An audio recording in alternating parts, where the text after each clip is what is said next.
So I had this really long debate, and I had to deal with Christians on all sides. They were all spouting biblical verse because they can't speak for themselves, of course. They don't have any kind of like original thought.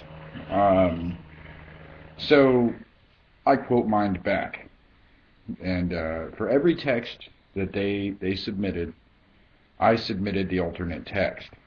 So I don't have any of the examples because the page owner erased all that I had retorted with. They would quote, Matthew and say all heathens go to hell, blah blah blah blah blah, and then I would quote the other alternate script and say that you have no judge, judge not lest you be judged, or else you'd be held accountable by the Father, that kind of stuff. And it continued. And then he said, why are you flip-flopping? And I said, I'm not flip-flopping. You guys are fucking blasphemers. You sit there and you go against the very teachings of your Jesus. Jesus didn't say any of those things, probably. I mean, he did say those things, but from, the four Gospels anyway, which all have, conflicting accounts and all have conflicting, they all have conflicting script. So, I used the conflicting scripts. Every time they would say something nasty, like some form of derogatory judgment, I would pull out Jesus saying, something from Mark, and one of them was, do not say you fool, or else you'll be held accountable by the Father and burn in hellfire forever, that kind of thing. And they got so angry. They're going to talk about, they pull this quote out of the Bible. It says, non-believers will hate God, and, Lamentations, blah, blah, blah, such and such. But they were the ones who were getting more pissed off than me.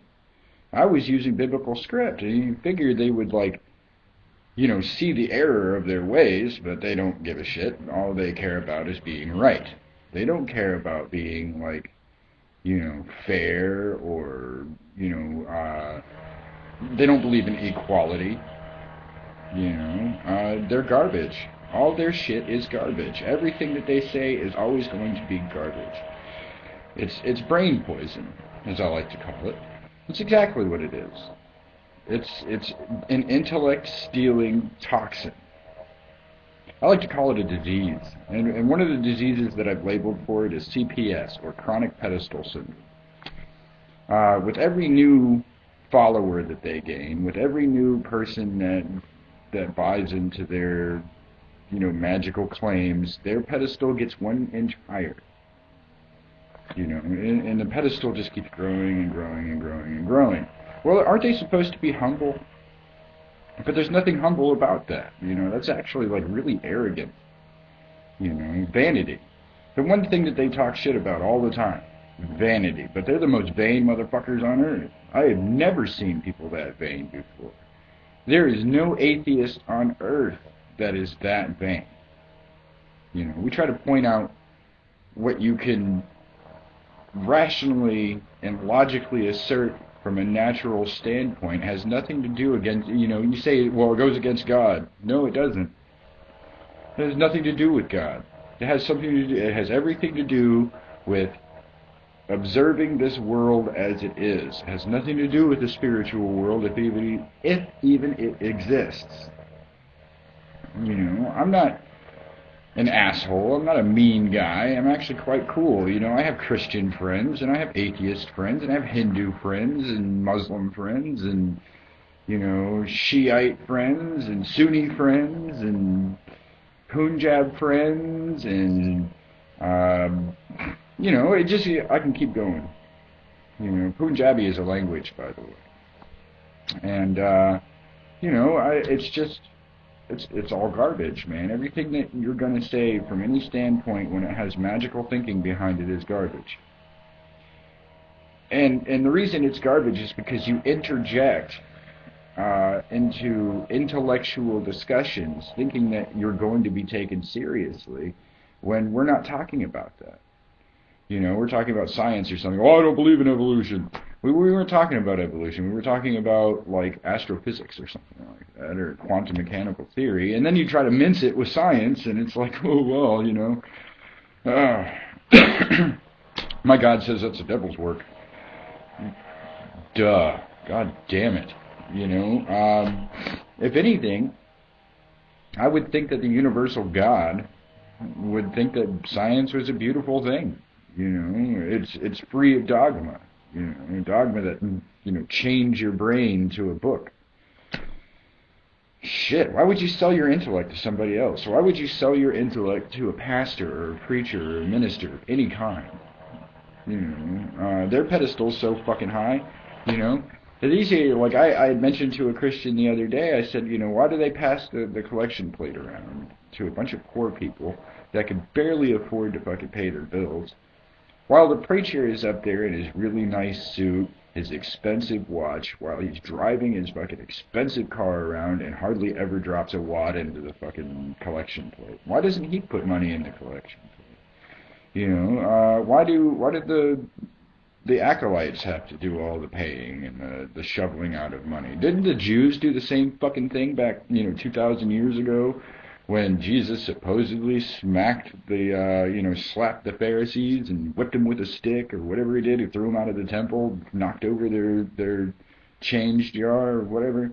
You know, and you're going to sit there and talk shit about other people without even fucking remotely considering the things that you're, you know, being wholly unfair about. You know, you're very uneducated about your own faith.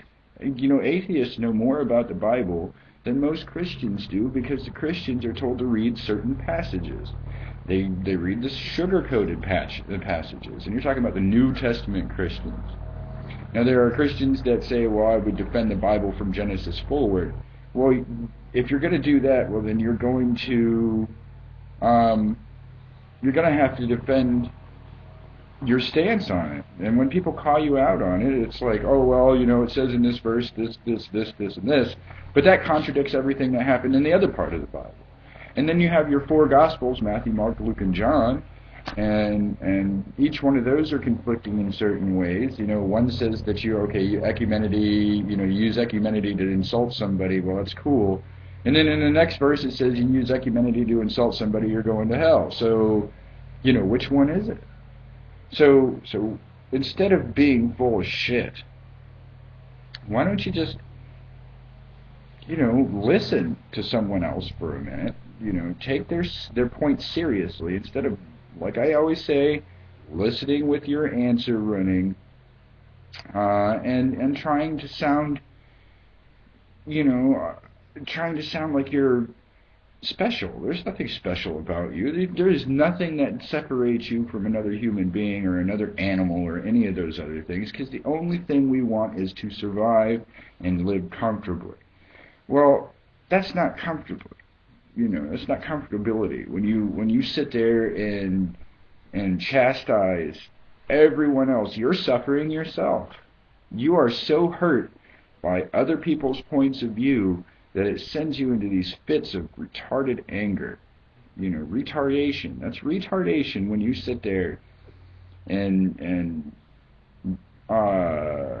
reduction, you know, reduce other animals and other people to a level below yourself or below your supposed God, which supposedly loves everyone equally. But if that was the case, there wouldn't be a hell and there wouldn't be any dogmas to follow.